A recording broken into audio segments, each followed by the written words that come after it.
Angel, welcome to my first video within my PCOS series. Today I'm talking about how I finally got diagnosed with PCOS after years of suffering and struggling and getting absolutely no answers from anyone.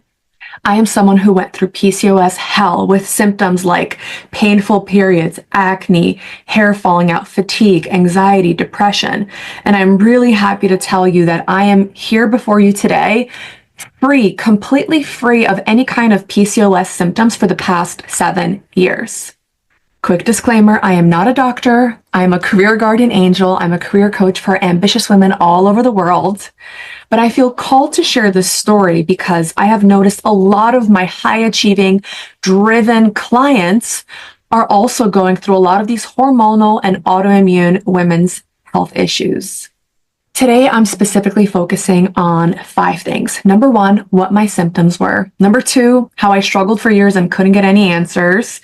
Number 3, how I finally took matters into my own hands so that I could finally get a diagnosis and some answers. Number 4, unfortunately, my awful experience with my gyno who told me that my PCOS symptoms would only get worse with time, which I'm proof that that's not the case. And then number 5, I'm going to walk you through the crazy story about how I finally literally stumbled onto the path for healing, curing, and ultimately conquering my PCOS. All right, so let's jump in. Number 1, let's talk about my symptoms. You might resonate with these. So I have to say that when I was 13 and got my first period, I immediately felt pain. Let me know if that was you too. I remember when I got it, I was excited. Wow, I'm becoming a woman. Immediate pain, right? Immediate cramps. And I definitely was like, wow, what is this? Well, let me tell you, the painful periods that I developed as I got older, as I was more stressed in high school and then college and then my professional career, my periods only got worse and worse and worse. I can't even describe it to you. I wish I had one of my friends here to tell you about how when I had my period, it was almost like I didn't exist because I was literally in so much pain I could not function. And if I wasn't dying of pain, I was popping all these pills to try to reduce that pain, which made me extremely foggy. And there's so many events in my life that I don't remember because I was, to be honest, drugged out on these painkillers. Nothing crazy. These are regular over-the-counter pain medications, but I was completely brain fogged. That was a really big symptom that I had. Not only were my periods extremely debilitatingly painful, but I also had a lot of brain fog and fatigue. It was literally like I was completely disabled. My body was disabled and my brain was disabled. And I would dread my period so much because I literally felt like it was stealing my life away. I felt like I was robbed at least 5 days out of the month. I felt like I was robbed from pursuing my goals, pursuing my dreams, living life, but because I was just in bed laying or as a vegetable on the painkillers, just completely knocked out. I would sleep through a lot of these days as well from the fatigue and then the painkillers. So yeah, that was really, really hard for me, especially when I was trying to grow my career. I felt like this painful period and fatigue was really setting me back. Other symptoms that I remember is the acne. That was awful, right? And it was so interesting because I did not have acne as a teenager. I started having acne at around age 21. So this was at the peak of college, trying to graduate with honors. And yeah, that's when my acne came in for the first time in my life. And it was really bad. It was like cystic acne, especially on the jawline and around the mouth. I remember waking up and just moving my mouth to kind of assess the damage and see how painful it was around my mouth because I would have these cystic acnes that would stay there for weeks. And so that happened. At that time, I went on an antibiotic because I was getting married at age 22. After I graduated, I got married.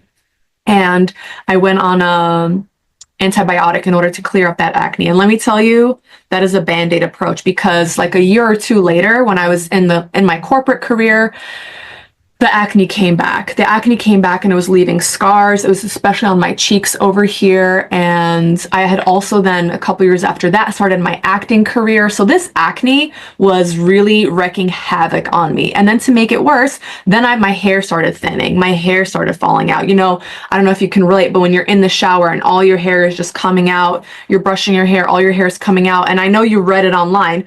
Women lose 100 hairs a day, and then you're like, I'm gonna run out of hairs. Like the math isn't mathing. I'm gonna run out of hairs. Even though I'm someone who's considered to have lean PCOS, I still had struggles with my weight. In fact, I vividly remember after I got my period, gaining a lot of weight as a teenager and feeling really ashamed about that. And then that continued. So even though people would see me as thin or have lean PCOS, it was because I was starving myself. It was because I had learned since I got my period that I have to be super careful with what I eat. That's when I first started dieting. I joined things like Weight Watchers when it wasn't even legal for underage people to do it. I got the point system, you know, underground, printed for me and my best friend in high school. And yeah, and I did have these, and this continued. So I was always stressing out about my weight because there was times where my weight would just increase by 15 pounds in 1 month. And it felt like I didn't change anything in my diet. It didn't change anything in terms of how much activity I was having. But I vividly remember, like, it felt like just waking up and being like, wow, I have suddenly like gained 2 dress sizes, like seemingly out of nowhere. And then finally, this should go under, it's related to the period, but another symptom that I have that was really debilitating was having increased anxiety and depression type symptoms. And this was especially before my period and during my period. But I also just remember towards the end of like when my PCOS was getting so bad, right before I finally got diagnosed, I remember just every Saturday waking up and just crying. I actually called them Depression Saturdays because it's like I would get through the week, I would power through the week, and then when it came time to relax or enjoy my life, do something on the weekend, I was completely shut down. I was so tired. I didn't want to do anything. And I genuinely just sat on the couch and cried. A lot of that was also caused by watching animal videos.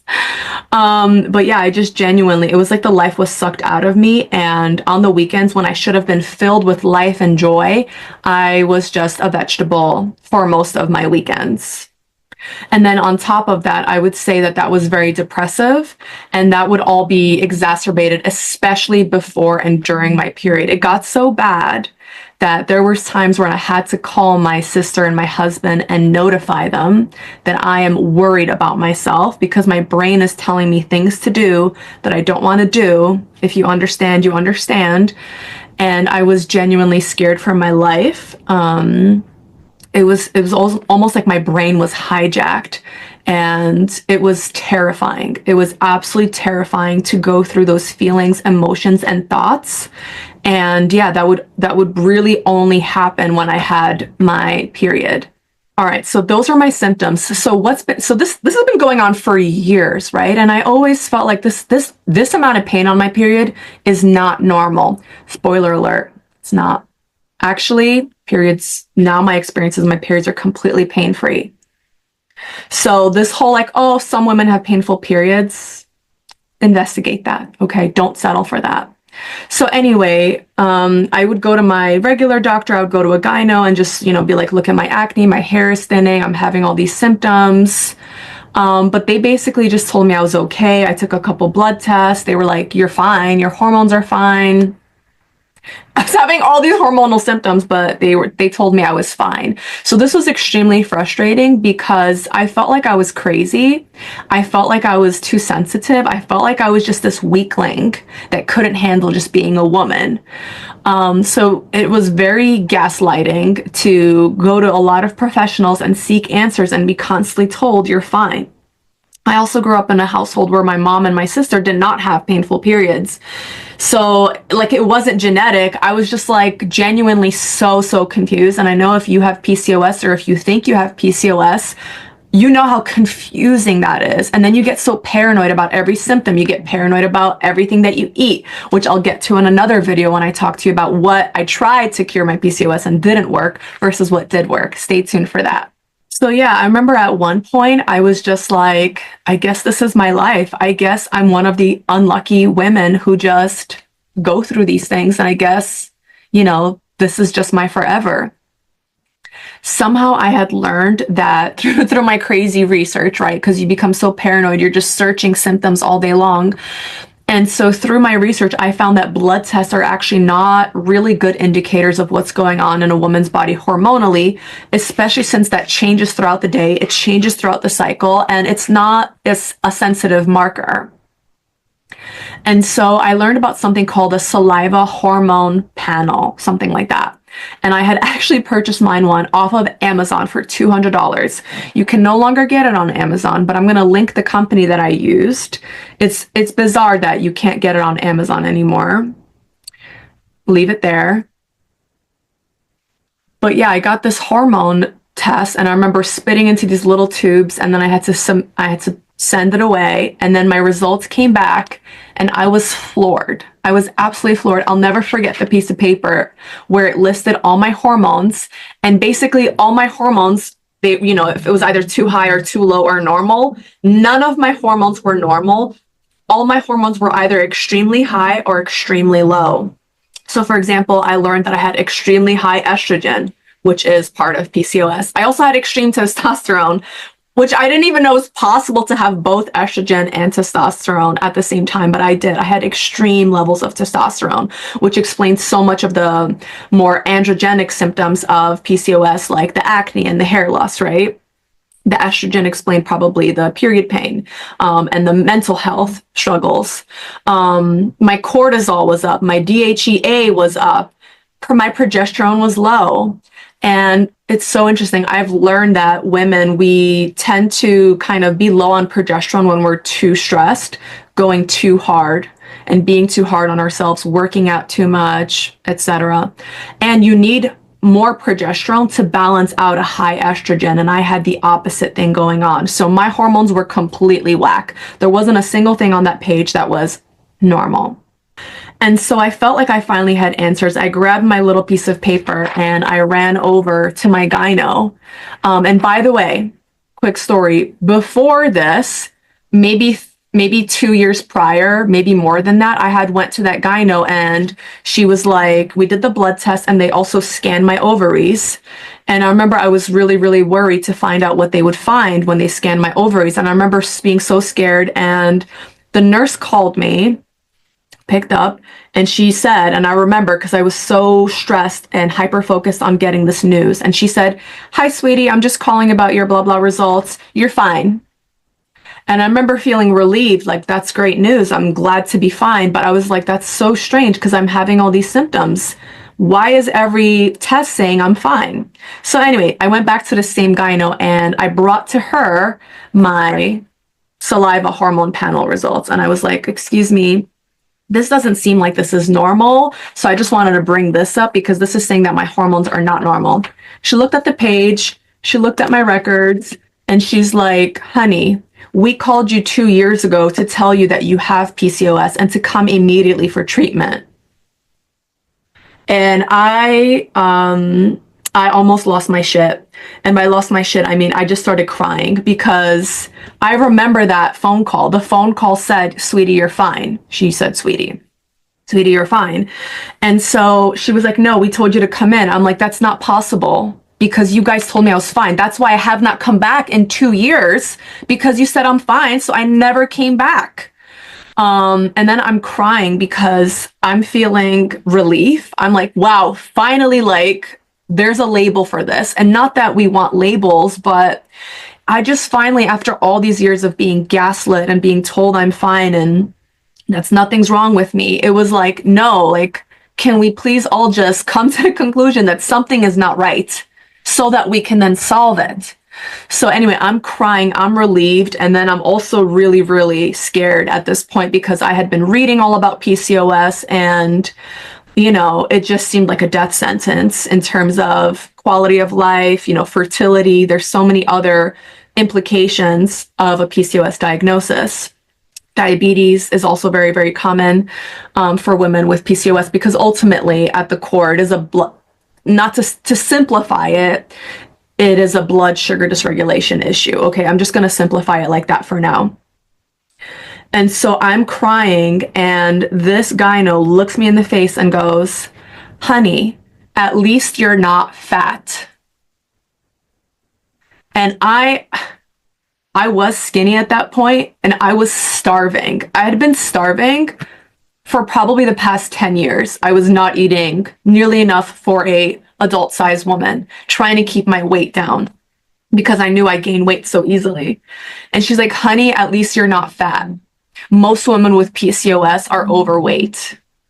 And in my head, I'm like, you have never asked me about my diet, about my nutrition. If you had taken 1 minute to ask me what I eat, you would have realized that I have had multiple eating disorders and still have disordered eating.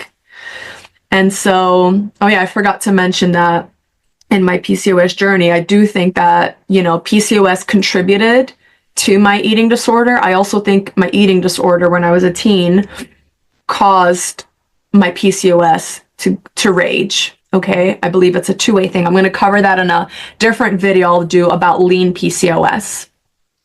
So anyway, she's like, at least you're not fat. And then she says, we all have a cross to bear.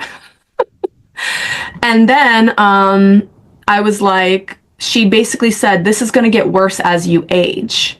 At this point, I am hanging on for dear life. I am hanging on a thread. Emotionally, mentally, physically, I am hanging on the tiniest little thread. And she tells me this is going to get worse as you age. And I just could not imagine it getting worse than I already was. Her saying it was worse, I equated with death. I was like, I mean, if I'm going to be more depressed, more tired, more in pain, more acne, more hair falling out, extreme. So then I asked her, what can we do to help? And she said, we're going to put you on these pills, these pills, these pills. And I was like, okay, so these pills are going to help me with all these symptoms and to get rid of this PCOS. And that's when she said, no, it's permanent. It's going to last forever. And then she threw in, and we don't know, we can't guarantee these pills are going to work. They might make things worse. And like I said, I'm sitting there, I'm like, I cannot have this be any worse. I'm in so much pain and struggling so much. I cannot have this go up a notch in any way.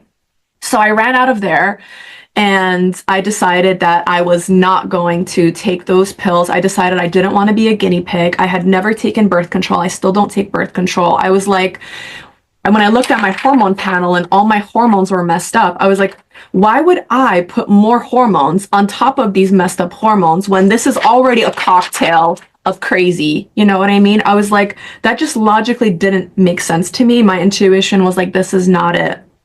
Okay.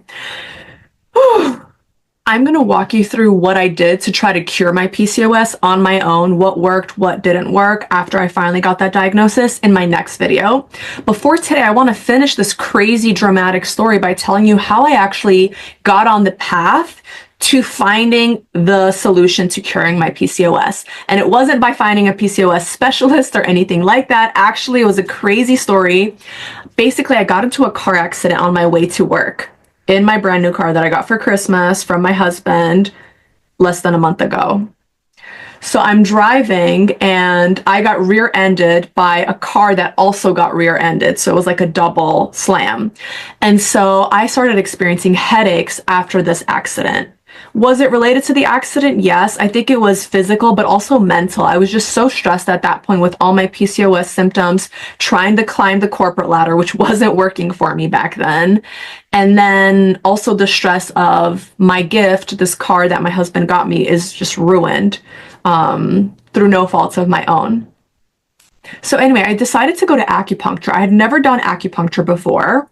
But I decided, you know what? I heard it's really good for pain relief. I'm going to try some acupuncture. Let's just do it. And so then I started going to Dr. Pierre. I'm going to link her below for acupuncture. And I'm going to save the rest for the next story. But let's just say I went in for acupuncture and instead this angel, Dr. Pierre, helped me completely eradicate my PCOS in the span of 18 months, and I have been PCOS free for almost 7 years now, but I will save those details for another story. I hope that my story has given you hope.